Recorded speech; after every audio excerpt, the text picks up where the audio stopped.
Hi, welcome to my YouTube channel.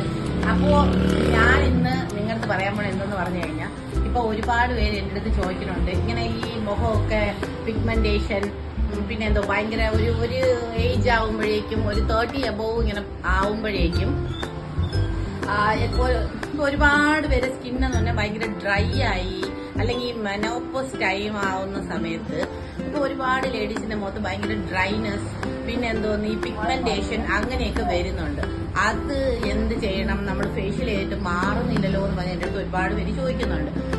ഞാൻ പറയുന്നത് എന്തെന്ന് പറഞ്ഞു കഴിഞ്ഞാൽ, നിങ്ങൾ കമ്പൽസറി ആയിട്ട് ഒരു മോയ്സ്ചറൈസർ, നല്ലൊരു ബ്രാൻഡിന്റെ ഒരു മോയ്സ്ചറൈസർ യൂസ് ചെയ്യുക.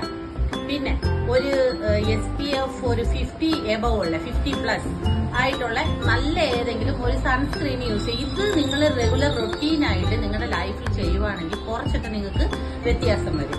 പിന്നെ അത് കഴിഞ്ഞിട്ട് നിങ്ങൾ എന്ത് മേക്കപ്പ് ഇടുകയോ ഇടാതിരിക്കുകയോ അത് വേറെ വിഷയം. പക്ഷെ നിങ്ങൾ മോയ്സ്ചറൈസർ ആൻഡ് സൺസ്ക്രീൻ കമ്പൽസറി ആയിട്ടും അത് നിങ്ങൾ ഫോളോ ചെയ്ത് തന്നെ ആകണം. എങ്കിൽ മാത്രമേ നമ്മുടെ സ്കിന്ന് നന്നാവൂ. എങ്കിൽ ഈ റിങ്കിൾസ്, ഫൈൻ ലൈൻസ് അങ്ങനെയെല്ലാം മാറി നമ്മുടെ സ്കിന്ന് ഒരു അൺഈവൻ ആ ടോണൊക്കെ മാറി നന്നായിട്ട് സ്കിൻ ആവത്തുള്ളൂ.